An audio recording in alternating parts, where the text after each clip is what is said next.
السلام عليكم ورحمة الله وبركاته حامدا ومصليا ومسلما أما بعد أعوذ بالله من الشيطان الرجيم بسم الله الرحمن الرحيم لقد من الله على المؤمنين إذ بعث فيهم رسولا منهم يتلو عليهم آياته ويزكيهم ويعلمهم الكتاب والحكمة وإن كانوا من قبل لفي ضلال مبين সাদাকাল্লাহুল মাওলানাল আযীম ওয়া সাদাকা রাসূলুহুন নবিয়্যুল কারীম। সুপ্রিয় দর্শক মণ্ডলী, মহান আল্লাহ তাআলার দরবারে শুকরিয়া আদায় করছি। রব্বে করিম আমাদেরকে মুহাম্মদ রাসূলুল্লাহ সাল্লাল্লাহু আলাইহি ওয়াসাল্লামের উম্মত বানিয়ে জগতের বুকে পাঠিয়েছেন। আল্লাহ তাআলা হযরত রাসূল আকরাম সাল্লাল্লাহু আলাইহি ওয়াসাল্লাম সম্পর্কে এবং আগে যত নবী রসুলগত হয়েছেন তাদের সম্পর্কে উক্ত আয়াতের মধ্যে আল্লাহ তাআলা বিবরণ দিয়েছেন যে আম্বিয়া কিরাম আলাইহিমুসসালাতু ওয়াসসালাম তাদের শিক্ষানীতি এবং শিক্ষানীতির বৈশিষ্ট্য কী ছিল তার এখানে বিশদ আলোচনা করা হয়েছে। আল্লাহ তাআলা বলেন, লাকাদ মান্নাল্লাহু আলাল মুমিনিন ইয বা'আসা ফীহিম রাসূলাম মিনহুম। আল্লাহ তাআলা মুমিনদের উপরে ইহসান করেছেন, দয়া করেছেন যে তাদের মধ্য থেকে তাদের কাছে রাসূল প্রেরণ করেছেন, তিনি তাদেরকে শিক্ষা দিয়েছেন। সে শিক্ষার নীতি কী ছিল, বৈশিষ্ট্য কী ছিল, বিস্তারিত কথা বলবো। কথা বলার জন্য যিনি আমাদের সাথে যোগ দিয়েছেন বিশিষ্ট ইসলামী চিন্তাবিদ, মিডিয়া আলোচক, মিডিয়া উপস্থাপক শেখ মুফতি শহীদুল ইসলাম খতিব হযরত ওমর বিন খাত্তাব রাদিয়াল্লাহু তাআলা আনহু, মাদ্রাসা মসজিদ কমপ্লেক্স, মিরপুর, ঢাকা। সাথে আছে আমজাদ হোসেন হেলালি। আসসালামু আলাইকুম ওয়া রাহমাতুল্লাহ। ওয়া আলাইকুম আসসালাম ওয়া রাহমাতুল্লাহ। শেখ কেমন আছেন? আলহামদুলিল্লাহ। মুহতারাম কেমন আছেন? আলহামদুলিল্লাহ, আল্লাহ তাআলা খুব ভালো রেখেছেন। আল্লাহ তাআলা রাসূল আকরাম সাল্লাল্লাহু আলাইহি ওয়াসাল্লামকে জগতের বুকে পাঠিয়েছেন। তিনি সাইয়্যিদুল মুরসালিন। তিনি নিজে বলেছেন যে আল্লাহ তাআলা ওনাকে কি নিয়ে পাঠিয়েছেন, কোন বৈশিষ্ট্য দিয়ে পাঠিয়েছেন। তিনি বলছেন, বুআইস্তু মুআল্লিমা, আমাকে আল্লাহ তাআলা শিক্ষক বানিয়ে পাঠিয়েছেন। শিক্ষকের মর্যাদা অনেক অনেক বেশি। আল্লাহ তাআলা রাসূল আকরাম সাল্লাল্লাহু আলাইহি সাল্লামের মাধ্যমে যে দ্বীনি শিক্ষার গুরুত্ব তাৎপর্য আমাদেরকে জানিয়ে দিয়েছেন এবং দ্বীনি শিক্ষা অর্জন করতে গিয়ে যে মূলনীতিগুলো সেগুলো এই উক্ত আয়াতে সূরাতুল বাকারার 151 নম্বর আয়াতে বিশদ আলোচনা হয়েছে। আপনার কাছে এই সম্পর্কে আমরা শুনব। আলহামদুলিল্লাহ ওয়া কাফা ওয়া সালামুন আলা ইবাদিহিল্লাযীনা ইসতাফা, আম্মা বা'দ।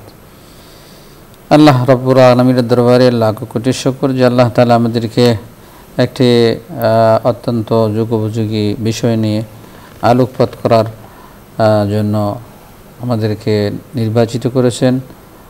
এই জন্য আল্লাহ পাকের শুকরিয়া আদায় করছি, অতঃপর আপনাদের শুকরিয়া আদায় করছি। আল্লাহ পাকের কাছে তৌফিক কামনা করছি। আল্লাহ তাআলা আমাদেরকে তৌফিক দান করুন, আমিন। আল্লাহ তাআলা আমাদেরকে মানুষ হিসেবে দুনিয়াতে প্রেরণ করেছেন। আর মানুষকে আল্লাহ তাআলা অন্য অন্য প্রাণী এবং সৃষ্টি থেকে আলাদা করেছেন। আল্লাহ রাব্বুল আলামিন মানুষের জন্য যুগে যুগে নবী রসুল প্রেরণ করেছেন, মানুষের জন্য শিক্ষার ব্যবস্থা করেছেন। আর এই শিক্ষার ব্যবস্থাটা আল্লাহ পাকের পক্ষ থেকে আম্বিয়া আলাইহিমুসসালাতু ওয়াসসালামের মাধ্যমে শিক্ষার এই পদ্ধতি চলে আসছে। রাসূলুল্লাহ সাল্লাল্লাহু আলাইহি ওয়াসাল্লাম যে শিক্ষা আমাদেরকে দিয়েছেন সেটা আল্লাহ পাকের প্রদত্ত, আল্লাহ রাব্বুল আলামিন রসুলকে শিক্ষক হিসেবে দুনিয়াতে প্রেরণ করেছেন। রসুল বলছেন, আনা বুইস্তু মুআল্লিমান, আমি শিক্ষক হিসাবে প্রেরিত হয়েছি। অর্থাৎ আল্লাহ তাআলা ওনাকে শিক্ষক বানিয়ে দুনিয়াতে প্রেরণ করেছেন। আল্লাহ রাব্বুল আলামিন ওনাকে যা শিক্ষা দিয়েছেন উম্মতকে তা শিক্ষা দিয়েছেন। রাসূলুল্লাহ সাল্লাল্লাহু আলাইহি ওয়াসাল্লামকে যখন আমরা অনুসরণ করি, রাসূল সাল্লাল্লাহু আলাইহি ওয়াসাল্লামকে আমরা যখন ফলো করি, আমরা যখন তার দিকে খেয়াল করি, তখন দেখা যাবে তার শিক্ষার সমস্ত বৈশিষ্ট্যগুলো তার মধ্যে বিদ্যমান ছিল। যখন একটা মানুষ রাসূল সাল্লাল্লাহু আলাইহি ওয়াসাল্লামের শিক্ষিত হইতো, তখন তার আগের যত বদ চরিত্রগুলো ছিল সব ভুলে যেত। আগের যত খারাপ চরিত্রগুলো ছিল সব ভুলে যেত। এই জন্য বলছে যে রাসূল সাল্লাল্লাহু আলাইহি ওয়াসাল্লাম এক হাদিসের মধ্যে আসছে যে আল মুসলিমু মান সালিমাল মুসলিমুনা মিন লিসানিহি ওয়া ইয়াদিহি। শিক্ষার বৈশিষ্ট্য হইল, রাসূল সাল্লাল্লাহু আলাইহি ওয়াসাল্লামের শিক্ষার বৈশিষ্ট্য হইল যে একজন মুসলমান এমন হবে যে তার মাধ্যমে কোনোটা মুসলমান কষ্ট পাবে না, মুসলমান না কোনো প্রাণী কোনো মুসলমানের মাধ্যমে সে কষ্ট পাবে না। এটা রাসূল সাল্লাল্লাহু আলাইহি ওয়াসাল্লামের শিক্ষার বৈশিষ্ট্যর একটা হচ্ছে এটা। রাসূল সাল্লাল্লাহু আলাইহি ওয়াসাল্লামের শিক্ষার বৈশিষ্ট্য হচ্ছে আরেকটা, যে যখন তুমি কোনো কষ্টার্ত মানুষকে দেখো তখন তার সাহায্যে আগে যাও, যদি তার সাহায্য তুমি করো তো আল্লাহ রাব্বুল আলামিন তোমাকে সাহায্য করতে থাকবে। রাসূল সাল্লাল্লাহু আলাইহি ওয়াসাল্লামের শিক্ষার আরেকটা বৈশিষ্ট্য হচ্ছে, যখন তুমি কোনো বিপদগ্রস্ত মানুষের জন্য, কারণ অসুস্থ মানুষের জন্য দোয়া করবা, তখন আল্লাহ রাব্বুল আলামিন ফেরেশতা দিয়ে তোমার জন্য দোয়া করাইতে থাকবে। এইভাবে রাসূল সাল্লাল্লাহু আলাইহি ওয়াসাল্লামের প্রত্যেকটা শিক্ষার ভিতরে একটা এরকম বহু বৈশিষ্ট্য রয়ে গেছে এবং কল্যাণ রয়ে গেছে। এই কল্যাণগুলা আমার জানার জন্য রাসূল সাল্লাল্লাহু আলাইহি ওয়াসাল্লাম যেহেতু মুআল্লিম ছিলেন, উস্তাদ ছিলেন, আমাকে ছাত্র হইতে হবে। যেমন রাসূল সাল্লাল্লাহু আলাইহি ওয়াসাল্লাম বলছেন, তালাবুল ইলমি ফরিজাতুন আলা কুল্লি মুসলিম ও মুসলিমা, প্রত্যেক নরনারীর উপরে এলেম শিক্ষা করা ফরজ। কোরআনের এলেম শিক্ষা করা, হাদিসের এলেম শিক্ষা করা, যা আমার জন্য নিত্য প্রয়োজনীয়, আমার চলার জন্য, নামাজ পড়ার জন্য, ওযু করার জন্য, আমার যখন ব্যবসা করার জন্য, এই কাজগুলোর জন্য আমার যেটুক শিক্ষা দরকার এতটুক শিক্ষা আমাকে করতে হবে, নচেত আমার এখানে ভুল হবে। নামাজ পড়তে গেলাম, যদি আমি নামাজের ফরজ সম্পর্কে না জানি, নামাজের ওয়াজিব সম্পর্কে না জানি, নামাজের সুন্নত সম্পর্কে না জানি, নামাজ ভেঙে যাবে কিভাবে ওইগুলো যদি না জানি, তাহলে তো আমার নামাজটা পরিপূর্ণ হবে না। যদি রাসূল বলছেন, সাল্লু কামা রাআইতুমুনি উসাল্লি, আমাকে যেভাবে নামাজ পড়তে দেখছো ওইভাবে তোমরা নামাজ পড়ো। তো রাসূল সাল্লাল্লাহু আলাইহি ওয়াসাল্লাম কীভাবে নামাজ পড়ছে ওইটা দেখে আমাকে ওই নামাজ পড়া, যখন আমি নামাজ পড়তে শুরু করব তখনই আমার নামাজ হবে আমার জন্য নূর, আমার নামাজ হবে আমার জন্য জান্নাত যাওয়ার দলিল, আমার নাজাত হবে আমার জন্য নাজাতের কারণ।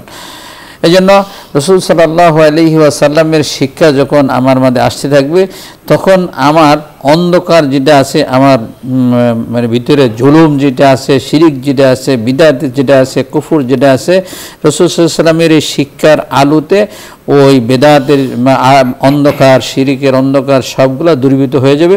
শর্ত হচ্ছে রাসূল সাল্লাল্লাহু আলাইহি ওয়াসাল্লামের ইলমকে আমাকে শিখতে হবে। আপনি যথার্থ বলছিলেন। দর্শক মণ্ডলী, মহানবী সাল্লাল্লাহু আলাইহি ওয়াসাল্লাম, আমরা যারা অনুষ্ঠানের সাথে এই মুহূর্তে যুক্ত হয়েছি, নবীজি সাল্লাল্লাহু আলাইহি ওয়াসাল্লামের নাম যখন আপনার কাছে পৌঁছেছে, আপনি শুনতে পেয়েছেন, তখন সাল্লাল্লাহু আলাইহি ওয়াসাল্লাম বলা এটা প্রত্যেকটা মুমিনের দায়িত্ব এবং কর্তব্য। রাসূল আকরাম সাল্লাল্লাহু আলাইহি ওয়াসাল্লাম, আমরাও বলছি, আপনারাও বলুন। দেখুন, রাসূল আকরাম সাল্লাল্লাহু আলাইহি ওয়াসাল্লাম উপরে দরুদ পড়ার ফজিলত কি, হাদিসের মধ্যে অনেকগুলো আলোচনা এসেছে। আল্লামা শেখ সাঈদী রহমতুল্লাহ আলাইহি তিনি বড় চমৎকার বলেছেন যে, হার কে বাশাদ আমেলে সাল্লো মুদাম আতেশে দোজখ শাওয়াদ বরওয়ায় হারাম। কোনো ব্যক্তি যদি দরুদ পড়ার অভ্যাস করে, আদত করে, তো আল্লাহ রাব্বে করিম তার উপরে জাহান্নামের আগুন, দোজখের আগুন স্থায়ীভাবে হারাম করে দেন। সুবহানাল্লাহ। দরুদ শরীফের আরও ফজিলত রয়েছে, অভাব অনটন দূর হয়ে যায়। দরুদ শরীফের আরও ফজিলত রয়েছে, বালা মুসিবত থেকে আল্লাহ তাআলা হেফাজত করেন। দরুদ শরীফের আরও ফজিলত রয়েছে, নিয়মিত দরুদ যখন পড়ে তো রব্বে করিমের কাছে যা চান তাই আল্লাহ তাআলা তাকে দান করেন। দরুদ শরীফের আরও ফজিলত রয়েছে যে পবিত্র মক্কাতুল মুকাররমায়, মদিনাতুল মুনাওয়ারায় যাওয়ার আল্লাহ পাক ব্যবস্থা করে দেন। দরুদ শরীফের আরও ফজিলত রয়েছে যে আল্লাহ পাক যখনই আপনি পড়েছেন তখনই আল্লাহ তাআলা 10টি রহমত দান করেছেন। আরও ফজিলত রয়েছে, রাসূল বলেছেন যে ব্যক্তি দরুদ পড়ে, দরুদের উপরে চড়ে, দরুদের উপরে আমল করে, আল্লাহ তাআলা কাল কিয়ামতের ময়দানে ওই ব্যক্তির জন্য রাসূলের মাধ্যমে সুপারিশ করাবেন। রাসূল তার জন্য সুপারিশ করে জান্নাতে নিয়ে যাবেন। সুবহানাল্লাহ। এই জন্য আমরা দরুদ পড়ি। আজকে যে বিষয় নিয়ে আমরা কথা বলছিলাম যে মহানবী সাল্লাল্লাহু আলাইহি ওয়াসাল্লামের শিক্ষানীতি কী ছিল, যা এই আয়াতের মধ্যে আল্লাহ তাআলা জানিয়ে দিয়েছেন। শিক্ষানীতি এখানে 4টি বলা হয়েছে। 1 নম্বর, মানুষদেরকে আল্লাহ তাআলার আয়াত শিক্ষা দেবে। আয়াত বলতে আল্লাহ পাকের, আমরা আয়াত বলতে কোরআনে কারিমের আয়াতও বুঝি, আবার আয়াতের শাব্দিক অর্থ যদি আমরা বিশ্লেষণ করি তাহলে আল্লাহ পাকের নিদর্শনগুলি মানুষদেরকে বোঝানো, শিক্ষা দেওয়া। আল্লাহ তাআলা জগতের বুকে কী পাঠিয়েছেন, আল্লাহ পাকের বড়ত্ব, মহত্ব, আল্লাহ পাকের ক্ষমতা, আল্লাহ পাকের আযাব, গজব ইত্যাদি নিয়ে আলোচনা করা। দ্বিতীয়ত যে শিক্ষানীতি এই আয়াতের মধ্যে বলা হয়েছে যে আয়ুজাক্কিহিম, মানুষদেরকে পবিত্র করবে। পবিত্র করা অর্থাৎ শিরিক থেকে, মানুষদেরকে নাপাক থেকে, মানুষদের অন্তরাত্মাকে পরিশুদ্ধ করা, এটাও শিক্ষানীতির একটি অংশ। আপনি শিক্ষা দিয়েছেন একজন ব্যক্তিকে, তার ভেতরে যদি আগেরটাই থেকে যায়, আগেরটাই বলবৎ থাকে, তাহলে শিক্ষার প্রভাব তার ভিতরে বিস্তার করেনি। শিক্ষার প্রভাব তার ভিতরে যখন বিস্তার করবে, তখন তার বৈশিষ্ট্যগুলো আস্তে আস্তে দেখা যাবে। 3 নম্বর যে শিক্ষানীতি অবলম্বন করতে বলা হয়েছে তা হলো কিতাব। মানুষদেরকে কিতাবুল্লাহ, আল্লাহ পাকের কিতাবগুলো যা নাজিল করেছেন তা শিক্ষা দেওয়া, বিশেষ করে পবিত্র কোরআনে কারীম মানুষদেরকে শিক্ষা দেওয়া। 4 নম্বর হলো যে এই শিক্ষানীতিগুলো অবলম্বন করতে গিয়ে অবশ্যই হিকমা অবলম্বন করা, যে আমার স্টুডেন্ট, আমার ছাত্র কোন পর্যায়ের, তার মেধা কোন পর্যায়ের, তাকে কতটুকু দেব, কতটুকু আমি তাকে দেব না, পড়া কতটুকু দেব, প্রেশার কতটুকু দেব, অবশ্যই সেদিকে শিক্ষকের খেয়াল থাকতে হবে। আর এই বিষয়গুলো কেউ বলে দেবে না, একজন শিক্ষককে চিন্তা ফিকির করে সেটাকে বের করে নেবে। আদর্শ শিক্ষকের অনেকগুলো বৈশিষ্ট্য আছে, তার মধ্যে এই 4টা নীতি অবলম্বন করলে তার মধ্যে যে বৈশিষ্ট্যগুলো আসবে, যিনি শিক্ষক, যিনি শিক্ষার্থী, তাদের মধ্যে প্রথমত হক্কুল্লাহ এবং হক্কুল ইবাদাহ, বান্দার হক এবং আল্লাহর হক যথাযথভাবে আদায়ের একটা স্পৃহা, একটা আগ্রহ, একটা দায়িত্ববোধ তার ভেতরে চলে আসবে। তখন তিনি বান্দার হকও নষ্ট করবেন না, আল্লাহ পাকের হক তো নষ্ট করার প্রশ্নই আসে না। দ্বিতীয়ত হলো যে খালেককে আমাকে যে উদ্দেশ্যে বানিয়েছেন, আমাকে কেন পাঠিয়েছেন, আমার দায়িত্ব কি, কর্তব্য কি, এ সম্পর্কে তিনি সচেতন থাকবেন, সতর্ক থাকবেন। তৃতীয়ত হলো যে মানুষের অধিকার নিয়ে আল্লাহ পাক মানুষকে অধিকার দিয়েছেন, তার অধিকার তার কাছে পৌঁছে দেয়া সাধ্য অনুযায়ী। এগুলো হলো শিক্ষার প্রভাব। একজন ব্যক্তির ভেতরে যখন ইলমে ওয়াহির ইলম আল্লাহ পাক দেন, তো আল্লাহ রাব্বুল কারীম অটোমেটিক তার ভেতরে আল্লাহ পাকের খাউফ, বান্দা মানুষের হক অধিকার ইত্যাদি দিয়ে দেন। এজন্য কোনো এক কবি বড় চমৎকার বলেছেন, খাউফ এলাহির তাড়নায় প্রকম্পিত এক বান্দা যেন আমরা হতে পারি। এর জন্য হলো এই শিক্ষার বৈশিষ্ট্য, যে আল্লাহ পাকের ভয়ে আমি যেন সবসময় কাঁপতে থাকি, আর আমার দায়িত্ব থেকে আমি যেন আমার অবস্থান থেকে দায়িত্বগুলো যথাযথভাবে পালন করি। আল্লাহ তাআলা আমাদেরকে কথাগুলো বোঝার তৌফিক দান করুন। আমরা মোটামুটি কথা বলার চেষ্টা করেছি, আরও অনেক আলোচনায় রয়েছে। আলোচ্য বিষয় নিয়ে যদি আপনাদের কারো কোনো কিছু জানার অথবা বুঝার থাকে, আপনি প্রশ্ন করতে পারেন, অথবা ইসলামের যে কোনো মাসলা মাসাইল নিয়ে আপনি প্রশ্ন করতে পারেন। আমরা চেষ্টা করব কথা বলার জন্য। প্রথমে যিনি আছেন, আসসালামু আলাইকুম ওয়া রাহমাতুল্লাহ। দর্শকের নাম রাহমাতুল্লাহ। হুজুর, আমি ধরমপাশা সুনামগঞ্জ থেকে ইউনুস বলছিলাম। জি ইউনুস ভাই, প্রশ্ন করুন। হুজুর ভালো আছেন আপনি? হুজুর আলহামদুলিল্লাহ, আল্লাহ তাআলা ভালো রেখেছেন। হুজুর, আমাদের মহল্লার ইমাম সাহেব ওয়াজ ফরমাইলেন যে কোন ব্যক্তি কুরআন শরীফ না পড়লে সে যতই ইবাদত বন্দেগী করুক না কেন, আল্লাহ রাসূল তার সাফায়াত গ্রহণ করবেন। 2 নম্বরে করলেন উনি যে দোয়ার মধ্যেও দুরূদ শরীফ পড়তে হবে, নাহলে সেই দোয়া আল্লাহ রাব্বুল আলামিনের কাছে গ্রহণযোগ্য না। এদিকে হাদিস দ্বারা সমর্থিত। আর 3 নম্বর আর একটা কথা বললেন, দোয়া হতে হবে আরবিতে। আমার প্রশ্ন হলো, পৃথিবীতে 200 কোটি মুসলমান আছে এবং 7,000-এর মতো ভাষা আছে। আমরা ইউনুস ভাই বুঝতে পেরেছি আপনার কথাগুলো, আপনি শুনতে থাকুন। আমরা 3টি প্রশ্নই বুঝতে পেরেছি। আপনার অনেক কথাই আছে, আপনার প্রশ্ন আছে, তবে মৌলিক বিষয়গুলো কিন্তু আমরা জানতে পেরেছি। তো প্রথম যে প্রশ্নটি আপনি করেছেন, যে ইমাম সাহেব বলেছেন কোরআন যদি কেউ না শিখে তাহলে সে প্রকৃত মুসলিম নয়, সম্ভবত এই ধরনের কিছু। হ্যাঁ, এই জাতীয়। ভাইকে ধন্যবাদ। আমরা কিছুক্ষণ পূর্বে আলোচনা করেছি, মুসলমান কলিমা পড়লো, সে মুসলমানিয়ত গ্রহণ করলো। মুসলমান হওয়ার পরে ঈমানকে মজবুত করার জন্য সর্বপ্রথম সবচেয়ে গুরুত্বপূর্ণ ইবাদত হচ্ছে নামাজ। আর নামাজের জন্য শর্ত হচ্ছে, ফরজ হচ্ছে কেরাত। কেরাত মানে কোরআন শিক্ষা করা।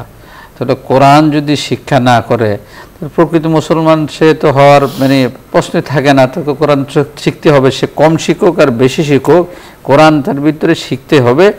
তখন সে আসলে মানে মুসলমানই। কোরআন শিকার পরে যখন সেটা বাস্তবায়ন করে, এরপরে যতটুকু যে পরিমাণ বাস্তবায়ন করে অতটুকু খাঁটি মুসলমান। খাঁটি মুসলমান তো সুখ এক ইবাদতের দ্বারা হয় না। আমি একটু যোগ করবো আপনার সাথে। ইউনুস ভাই, প্রথম যে প্রশ্নটি আপনি করেছেন, প্রথমত আপনার যে দায়িত্ব ছিল তা হলো যে যিনি এই বিষয় নিয়ে কথা বলেছেন ওনার সাথে বিষয়টি আলোচনা করা, পর্যালোচনা করা, তাহলে আপনাকে সহজে উনি বুঝিয়ে দিতে পারতেন। কারণ কথাটি ব্যাখ্যা সাপেক্ষ, এর মধ্যে একটা আলোচনা পর্যালোচনা আছে, এক কথায় উত্তর দেওয়া সম্ভব নয়। দ্বিতীয়ত হলো, আপনি সাহাবাই কেরামের একটি কথা আপনাকে আমরা স্মরণ করিয়ে দিচ্ছি। সাহাবাই কেরাম বলেছেন, তাআল্লামনাল ঈমান সুম্মা তাআল্লামনাল কোরআন, আমরা আগে ঈমান শিখেছি পরে কোরআন শিখেছি। এই কথাটি সাহাবাই কেরামের রিদওয়ানুল্লাহি আলাইহিম আজমাইন। এবং আপনি সহিহ হাদিস নিয়ে কথা বলেন, সহিহ হাদিসও কিন্তু এই কথাটি রয়েছে। তাহলে ঈমান এবং কোরআন দুটি কিন্তু যুক্ত, হ্যাঁ, দুই বাক্য নিয়ে একটি হাদিস হয়েছে, তো দুটো কিন্তু একসাথে একটির সাথে আরেকটা যুক্ত, পরিপূরক। ঈমানের উপরে অটল অবিচল তখনই আমি থাকতে পারবো যখন আমি কোরআন শিখবো। আগে ঈমান এনেছি, পরে কোরআন শিখেছি। তাহলে ঈমান হলো আনার নাম, কোরআন হলো বাস্তবায়নের নাম। রাসূল আকরাম সাল্লাল্লাহু আলাইহি ওয়াসাল্লাম সম্পর্কে হযরত আয়েশা সিদ্দিকা বলেছেন, কানা খুলুকুহু আল কোরআন, যে পুরো জীবনটাই হলো কোরআন দ্বারা মণ্ডিত। এজন্য ঈমানের উপরে অটল অবিচল থাকতে হলে কোরআন ছাড়া সম্ভব নয়। কোরআনের জীবন, বাস্তবায়ন এবং তার প্রতিফলন ইত্যাদি কিন্তু জীবনে থাকতে হবে। হয়তো বা হুজুরে কি বলেছেন সেটা আপনি ভালো বুঝবেন, আমরা বলবো তো এই ধরনের কিছু বলেছেন। কেউ যদি চিন্তা করে যে আমি নাউজুবিল্লাহ, আল্লাহ তাআলা মাফ করেন, যদি কোরআন শিখবেন না, ইসলাম পালন করবেন, কখনো সম্ভব নয়। কারণ কোরআনের নামাজের, ঈমানের পরে নামাজ, আর নামাজের মধ্যে কোরআন পড়া ফরজ, তেলাওয়াত করা ফরজ। এখন আপনি যদি তেলাওয়াতই না পারেন তবে নামাজ পড়বেন কিভাবে? এই জন্য আজকে আমাদের যে বিষয়, সে বিষয়ের মধ্যে আল্লাহ তাআলা বলেছেন যে রাসূলকে প্রেরণ করে আমাদের উপরে ইহসান করেছেন। তিনি কি? লাকাদ মান্নাল্লাহু আলাইহিম ইয বা'আসা ফীহিম রাসূলাম মিনহুম ইয়াতলু আলাইহিম আয়াতিহি ওয়া ইউযাক্কিহিম ওয়া ইউআল্লিমুহুমুল কিতাবা ওয়াল হিকমা। এই কিতাব মানে কোরআন, শিক্ষা দিয়েছেন। তাহলে ইসলামের মূল শিক্ষার যে নীতিগুলো, তার মধ্যে একটি অন্যতম হলো কোরআন শিক্ষা, জরুরি কোরআন শিক্ষা করা। আরেকটি বিষয় আপনি প্রশ্ন করেছেন, বলেছেন দরুদ পড়া, এটা দোয়ার মধ্যে অত্যাবশ্যকীয়, ইমাম সাহেব হুজুর বলেছেন। আপনার প্রশ্ন হলো যে দরুদ পড়া এটা সহিহ হাদিস দ্বারা প্রমাণিত কিনা? হ্যাঁ, এর সাথে আরেকটা প্রশ্ন আছে যে ওই আরবি তো, এটা তৃতীয় প্রশ্ন। দ্বিতীয় প্রশ্ন হচ্ছে যে দরুদ দোয়ার মধ্যে পড়তে হবে, দোয়া তো শুরু করতে হয় দরুদ এবং আল্লাহ পাকের প্রশংসা দিয়ে। এবং হাদিসের মধ্যে আছে যে দোয়ার ভিতরে দরুদ না থাকে সেই দোয়া ঝুলন্ত থাকে। হ্যাঁ, ওই দোয়া যখন দরুদ পড়া হয় সেই দোয়াকে কবুল করা হয়। হ্যাঁ, দোয়ার আদব, এটা সহিহ হাদিস দ্বারা প্রমাণিত যে দোয়ার আগে এবং পরে রাসূলের উপরে দরুদ পড়া সহিহ হাদিস দ্বারা প্রমাণিত। তাহলে এটিও ইমাম সাহেব বলেছেন, ঠিক বলেছেন। তৃতীয়ত আরেকটি বিষয় বলেছেন যে ইমাম সাহেব বলেছেন আরবিতে দোয়া। হ্যাঁ, এই ব্যাপারে বলবো, আসলে আরবিতে পারলে হইলো ভালো, না হয় দোয়া মানে চাওয়া। কি চাওয়া? আমার মনে যা চায় তা চাওয়া। কি দিয়ে চাইবো? আমার ভাষা দিয়ে চাইবো। আল্লাহ পাক সব কিছু জানে, তবে আরবিটা হলো বেটার। আরবিতে যে বলতে হলে ভালো, আর না হয় নিজের ভাষা দিয়া পড়বে। এই ক্ষেত্রে সূরা বনী ইসরাঈলের একেবারে শেষের আগের যে আয়াতটি, আল্লাহ তাআলা বলেছেন, কুল উদুল্লাহ আবিদুর রহমান আইয়াম্মা তাদউ ফালাহুল আসমাউল হুসনা ওয়ালা তাজহার বিসলাতিকা ওয়ালা তুখাফিদ বিহা ওয়াবতাগি বাইনা যালিকা সাবিলা। এখানে আল্লাহ তাআলা বলেছেন, তুমি আল্লাহ পাককে যেইভাবে ডাকো, আল্লাহ নামে ডাকো, রহমান নামে ডাকো, হ্যাঁ, জোরে ডাকো, আস্তে ডাকো, যেইভাবে তুমি ডাকো তিনি শুনতে পান। এখান থেকে আমরা যে বিষয়টি বুঝতে পেরেছি যে আল্লাহ পাককে আল্লাহ তাআলার নামেও ডাকা যায়, গুণবাচক নামেও ডাকা যায়। সেই ক্ষেত্রে আপনি আল্লাহ তাআলাকে ডেকে, আল্লাহ তাআলার তোর বাংলা আপনি করতে পারবেন না, আল্লাহই বলতে হবে। রহমানের বাংলা আপনি করতে পারবেন না, দয়াময় পরম দয়ালু। কিন্তু দয়াময় পরম দয়ালু বলার আগেই বলার থেকে সহজ হলো রহমান। এই বিষয়টি কিন্তু খুব লক্ষণীয়। তো আপনি রহমানকে ডাকলেন, আরবিতে ডাকলেন, আল্লাহকে আরবিতে ডাকলেন, আপনার মনের কথাগুলো আপনি বাংলাতে বললেন। আশা করছি আপনি বুঝতে পেরেছেন। মোহতারাম, রহমানের একটু ব্যাখ্যা আপনার কাছে আমরা শুনবো। রহমান থেকে, রহমান মানে দয়ালু, যিনি পরম দয়াময়। পরম দয়াময় রহমান আল্লাহ পাকের গুণবাচক যে নামগুলো আছে এই নামগুলোর অন্যতম একটা নাম হচ্ছে রহমান আর একটা হচ্ছে রহিম। তো রহমান যেটা রহমান ও দুনিয়া ওয়াল আখিরা, আর রাহিমুদ আখিরা, আল্লাহ পাক দুনিয়া এবং আখিরাতে উভয় জাহানে মুমিনকে সাহায্য করবে, আর কাফেরদেরকে সাহায্য দুনিয়াতে করে আখিরাতে করবে না। এই জন্য ওই রহমান আমি যদি আল্লাহ পাকের, যেহেতু আল্লাহ তাআলা বলেছে খলিদুর রহমান খলিদুল্লাহ আবিদুর রহমান, তুমি আল্লাহ নাম ডাকো অর্থাৎ রহমান ডাকো, অর্থাৎ রহমান বলে আল্লাহ পাকের সিফতি নাম যেগুলো আছে ওইগুলা যেগুলাই তুমি ডাকো আল্লাহ রাব্বুল আলামিন সেই নামে সবই শুনতে পান। আপনি সুন্দর বলেছেন। এই জন্য ইউনুস ভাই, আপনি আমাদের এই প্রোগ্রাম দেখেন এবং পছন্দ করেন, আপনার ভাষ্য অনুযায়ী আপনার অত্যন্ত প্রিয় একটি অনুষ্ঠান ইসলাম আমরা। তা আমরা আপনাকে প্রিয় মানুষ হিসাবে পরামর্শ যেটা দিচ্ছি যে ঠিক এই বিষয়গুলো ওনার সাথে যার সম্পর্কে কথা বলেছেন হুজুরের সাথে একটু কথা বলে নেবেন। আর হুজুরের প্রতি 100%, যেহেতু তিনি আলেম, আপনাদের ইমাম সাহেব, ওনার সাথে মহাব্বত ভালোবাসার সম্পর্ক অবশ্যই রাখা, কারণ আলেমের সাথে মহাব্বত রাখা এটা অনেক বড় ফজিলতপূর্ণ একটি বিষয়। আশা করছি আপনার কাছে ভালো লাগবে, আপনি ওনার সাথে বিষয়গুলো আলোচনা করে নেবেন। এরপরও যদি কোনোটা আপনার কাছে, আমরা নিষেধ করছি না যে আমাদেরকে জিজ্ঞেস করবেন না, অবশ্যই করবেন, শরীয়তের মাসলা মাসাইল নিয়ে তো আমরা কথা বলি। আপনার যেটার মধ্যে কোনো সন্দেহ বা যুক্ত হয় আপনি আমাদের কাছে প্রশ্ন করবেন, আমরা দ্বীনী ভাই হিসাবে সমাধান দেওয়ার চেষ্টা করব। পরবর্তী দর্শক যিনি আছেন, আসসালামু আলাইকুম ওয়া রাহমাতুল্লাহ। ওয়ালাইকুম আসসালাম। ওয়ালাইকুম আসসালাম। প্রশ্ন করুন। প্রশ্ন হলো গিয়া যে মানে এই যে সূরা বাকারা এবং সূরা আলে ইমরান এর ভিতরে ছোট ছোট যে আয়াতগুলো আছে, সেই আয়াতগুলা যদি কখনো এমনি কোরআন থেকে পড়তে না পারি, যদি নামাজের মাধ্যমে সেই আয়াতগুলা পড়ি, তাহলে কি ওই সবগুলা পাবো কিনা, এটাই আমার প্রশ্ন। জি, আমরা বুঝতে পেরেছেন প্রশ্নটি। পুরানো যে ছোট ছোট আয়াত আছে, বড় আয়াত আছে, ছোটগুলো না পড়তে পারলে এরকম, যাই হোক, মানে কোরআনে কারিমের আয়াত সূরা বাকারার হোক, সূরা আলে ইমরানের হোক, যে কোনো সূরারই হোক না কেন, নামাজে পড়ার সময় ধারাবাহিকতা রক্ষা করাটাই নিয়ম।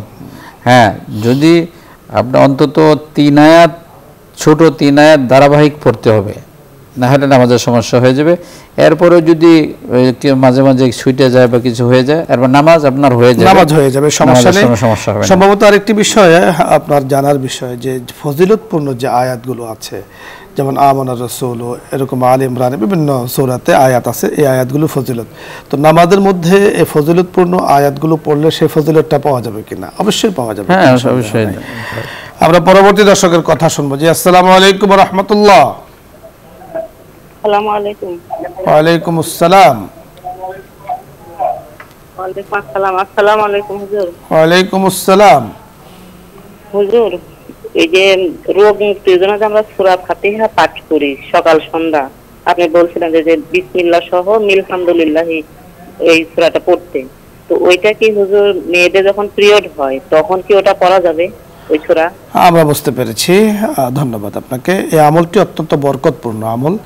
তো মেয়েদের যখন পিরিয়ড চলে, তো ওই চলাকালীন সময় যেহেতু কোরআনে কারিমের কমপ্লিট একটি সূরা, যদিও দোয়া হিসেবে পড়া যায়, তারপরেও আমাদের পরামর্শ থাকবে অন্য কারো দ্বারা পড়িয়ে নেওয়া, যাতে করে যেহেতু কমপ্লিট সূরা আছে, আপনি শুনলেন অথবা যে নিয়ম আপনি আদায় করছেন ওই নিয়মটা কাউকে যিনি তেলাওয়াত ভালো পারেন ওনাকে বলে দেয়া যে এইভাবে পড়ে পানিতে ফু দাও, এরপর আপনি যেভাবে সে পানিকে ব্যবহার করছেন করবেন। এই সময় আসলে যেহেতু একটি আয়াত হতো তাহলে দোয়া হিসাবে পড়া যায়, রাব্বানা যালামনা আনফুসানা, কিন্তু যেহেতু কমপ্লিট একটা সূরা, এই হিসাবে আমরা বলবো যে আপনি না পড়ে অন্য কারোর দ্বারা সেটা পড়িয়ে নেবেন। পরবর্তী দর্শকের কথা শুনবো। আসসালামু আলাইকুম ওয়া রাহমাতুল্লাহ।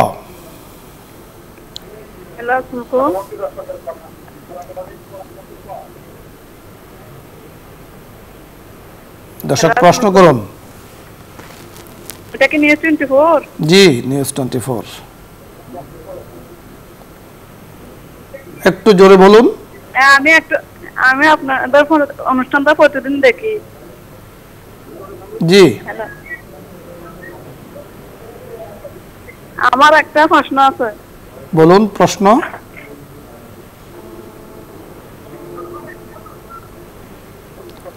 আপনি প্রশ্ন করুন। আমার দুইটা ছেলে, আমার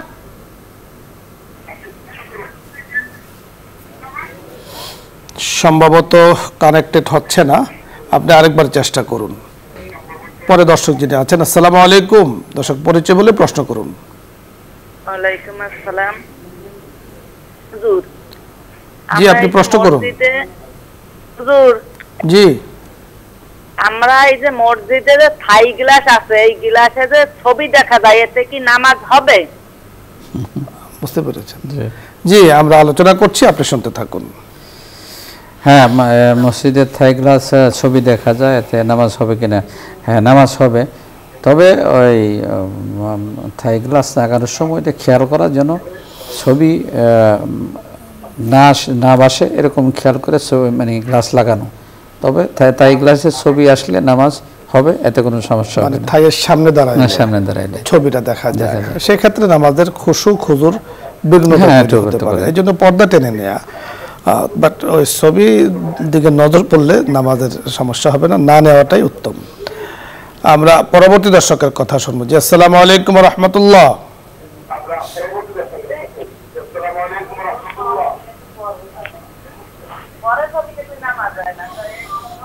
বোঝা যাচ্ছে না, একটু জোরে বলতে হবে।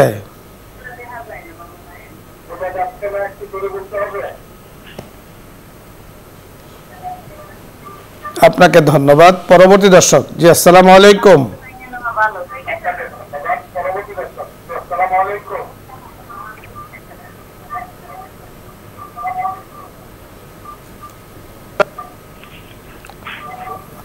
জি, আসসালামু আলাইকুম রহমতুল্লাহ। দর্শক শুনতে পাচ্ছেন?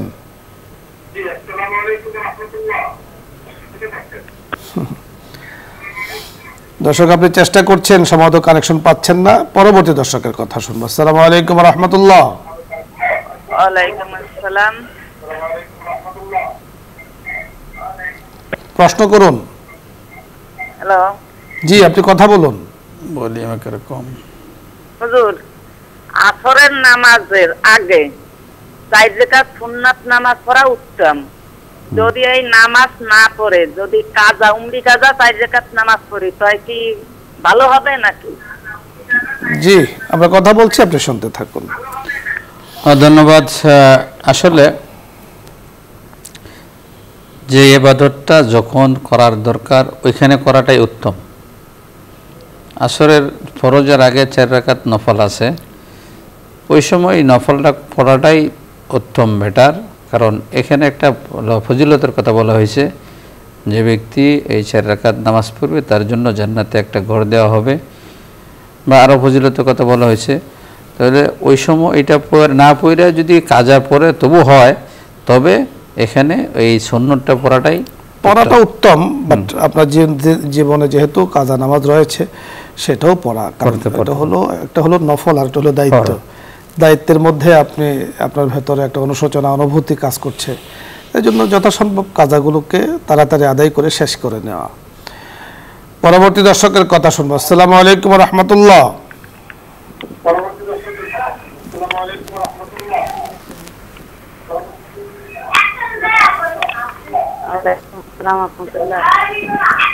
টিভির ভলিউম কমিয়ে কথা বলি।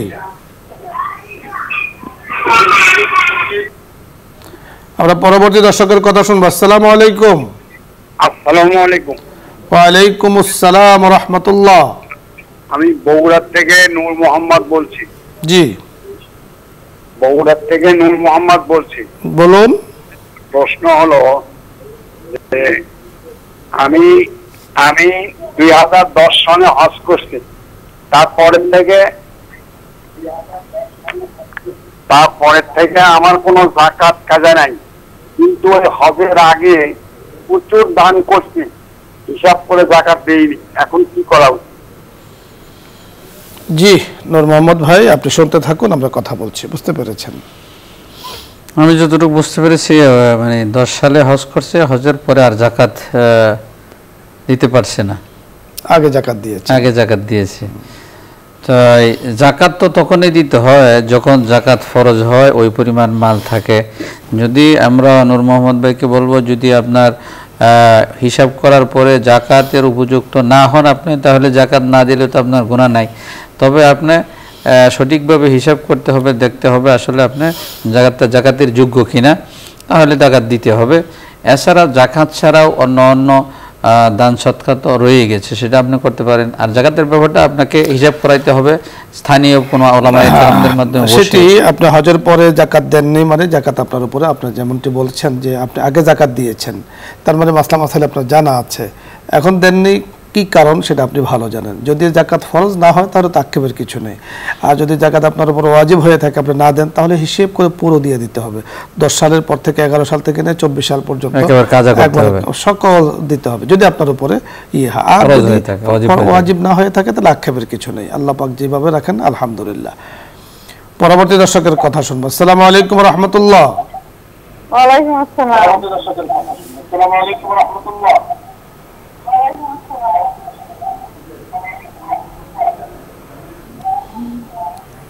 দর্শক প্রশ্ন করুন। হ্যাঁ হুজুর। জি বলুন। হ্যাঁ, আমার 3টি প্রশ্ন ছিল। একটি প্রশ্ন হচ্ছে মনে করেন জোহরের নামাজ কাজা হয়ে গেছে, কিন্তু সেই জোহরের নামাজটি পুরো করতে হবে 12 রাকাতেই, এটা একটা প্রশ্ন। আর দ্বিতীয় প্রশ্ন হলো মনে করেন কোন সূরা আমি সেজদা পেলাম, সেজদা শুয়ে কি দাঁড়িয়ে থেকে তারপর সেজদা দিতে হবে না বসে দিতে হবে? আর প্রশ্ন হলো আমি মনে করেন কোরআন শরীফের সূরা দিয়ে নামাজ পড়ি, সেই সূরাগুলো কোন সূরা দিয়ে আগে শুরু করব? এই 3টি প্রশ্ন আমার। আপনাকে ধন্যবাদ, বুঝতে পেরেছেন প্রশ্নগুলো। জোহরের নামাজ যদি আপনার কাজা হয়ে যায় তাহলে তো আপনাকে আদায় করে নিতে হবে আসরের আগে, অথবা আপনি যদি সাহেবে তরতিব না হন, অর্থাৎ আপনার জীবনে 6 ওয়াক্ত নামাজ কাজা হয়নি, তাহলে আপনাকে যে কোনো সময় নামাজটাকে যেহেতু কাজা হয় নাই, তাহলে আপনাকে এর পরে যে নামাজ আছে এর আগে কাজা করে নিতে হবে। আর যদি আপনার জিম্মায় 6 ওয়াক্ত বেশি কাজা থাকে তাহলে যে কোনো সময় আপনি আদায় করতে পারেন, সেটা আপনি ভালো বুঝবেন। সেজদার ভিতরে আপনি কি যেন একটি প্রশ্ন করেছেন, আমরা খুব একটা বুঝতে পারিনি, পরেরটা খুব একটা বোঝা যায় না। পরেরটা হলো কোন সূরা দিয়ে শুরু করবে? যে কোনো সূরা দিয়ে নামাজ শুরু করতে পারে, যে কোনো নামাজ যে কোনো সূরা দিয়ে শুরু করতে পারে, এর জন্য নির্ধারিত নাই। কিছু কিছু বিষয় আছে, যেরকম ফজরের সুন্নতের ব্যাপারে আছে যে কি কি সূরা পড়বে। ধন্যবাদ মুফতি সাহেব আপনাকে। দর্শক মণ্ডলী, আজকে আমরা যে বিষয় নিয়ে কথা বলছিলাম, শিক্ষা অত্যন্ত গুরুত্বপূর্ণ, বিশেষ করে দ্বীনি শিক্ষা একজন মুসলিমের জন্য ফরজ। রাসূল বলেছেন, তালাবুল ইলমি ফারিযাতুন আলা কুল্লি মুসলিমি ওয়া মুসলিমা। প্রতিটা নরনারীর জন্য ইসলামের অতটুকু জ্ঞান অর্জন করা ফরজ যতটুকু না করলেই নয়, অর্থাৎ অতটুকু ফরজ যতটুকু শিক্ষা করলে তিনি দ্বীনের গুরুত্বপূর্ণ মাসাইলগুলোর উপরে চলতে পারবেন। এখন নামাজ গুরুত্বপূর্ণ ইবাদত, তেলাওয়াত যদি আপনি না পারেন, নামাজের মাসলা মাসাইল না পারেন, তাহলে আপনি নামাজ পড়ব কিভাবে? এজন্য জরুরি মাসাইলগুলো শিক্ষা করা অত্যন্ত জরুরি।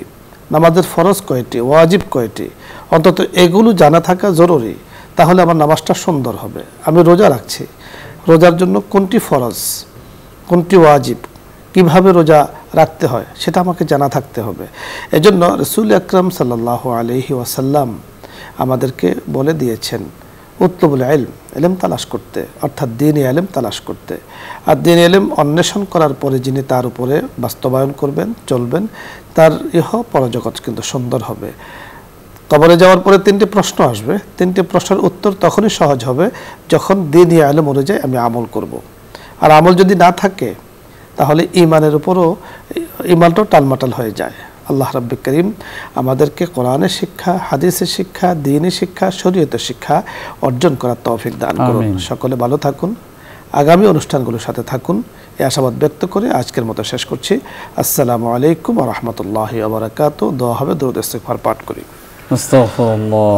আস্তাগফিরুল্লাহ রাব্বি মিন কুল্লি যামবি ওয়া আতুবু ইলাইহি লা হাওলা ওয়া লা কুওয়াতা ইল্লা বিল্লাহিল আলিয়্যিল আযীম।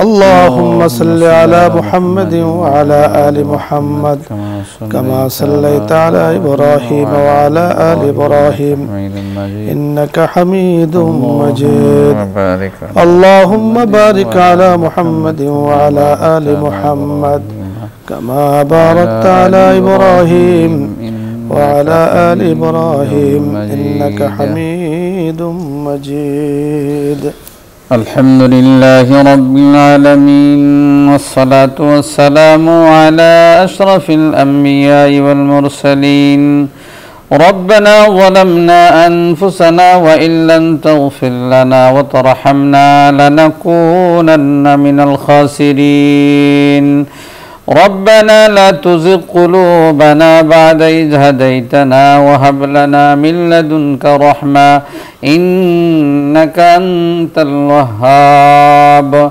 اللهم إنا نسألك الهدى والتقى والصحة والسلامة من كل داء اللهم إنا نسألك الجنة ونعوذ بك من النار اللهم ارحمنا فإنك أنت خير الراحمين اللهم اهدنا فإنك أنت خير الهادين اللهم ارزقنا رزقا حلالا طيبا اللهم ارزقنا علما نافعا وعملا متقبلا ورزقا حلالا طيبا اللهم تقبل أولادنا وأعمالنا وصلاتنا وصومنا وصدقاتنا وأعمالنا الصالحة اللهم احفظنا من كل مصائب الدنيا وعذاب الآخرة اللهم إنا نسألك العز في الدنيا ويوم القيامة اللهم لا تخزنا في الدنيا ويوم القيامة رب ارحمهما كما ربياني صغيرا رب ارحمهما كما ربياني صغيرا اي مولا كريم দয়ার মায়া মেহেরবানি করিয়া আমাদের দুরুদ ও সালামের হাদিয়াটুকু সোনার মদিনায় নবী পাকের রওজা ধারে পৌঁছাইয়া দাও আয় আল্লাহ মেহেরবানি করিয়া তোমার নবীর উপরে দুরুদ ও সালামের তুফাইলে মাওলা আমাদের এই অনুষ্ঠানকে তুমি কবুল মঞ্জুর করিয়া নাও আয় আল্লাহ এই অনুষ্ঠানের সাথে যারা সম্পৃক্ত আছে আয় আল্লাহ সবাইকে কবুল করো আল্লাহ বসুন্ধরা গ্রুপকে কবুল করো আল্লাহ এই অনুষ্ঠানকে তুমি কবুল করো আয় আল্লাহ ইয়া আরহামার রাহিমিন সকলের দিলের নেক মাকাসিদগুলো তুমি পূর্ণ করিয়া দাও আয় আল্লাহ সকলের হাজতগুলো তুমি পুরা করিয়া দাও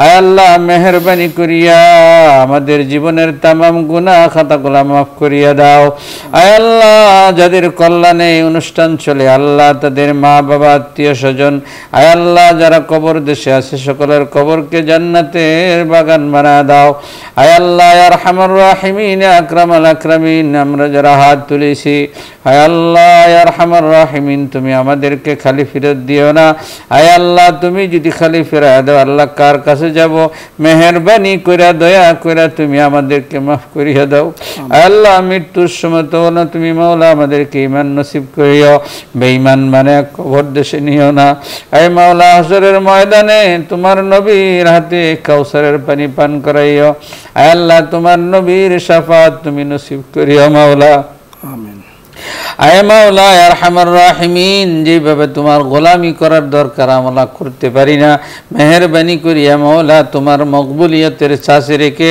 মেহেরবানি করিয়া আমাদের তসবিহ তাহলিলগুলো তুমি কবুল করিয়া নাও আয় আল্লাহ দেশের আল্লাহ দেশকে মাওলা শান্ত আল্লাহ সমস্ত আয় আল্লাহ চক্রান্ত থেকে মাওলা দেশকে সমস্ত অরাজকত্ব থেকে হেফাজত করো আয় আল্লাহ দেশকে শান্তিময় করে দাও আয় আল্লাহ আমাদের ঈমান আকীদাকে নিয়ে চলার তৌফিক দান করিয়া দাও আয় আল্লাহ ইয়া আরহামার রাহিমিন যত মঙ্গল আল্লাহ ভালো আছে তুমি আমাদের জন্য দান করিয়া দাও আয় মাওলা ইয়া করিম আমাদেরকে তুমি ফেরত দিও না সাল্লাল্লাহু তাআলা আলা খায়রি খালকিহি মুহাম্মাদিন ওয়া আলিহি ওয়া আসহাবিহি আজমাইন আমিন বিরহমাতিকা ইয়া আরহামার রাহিমিন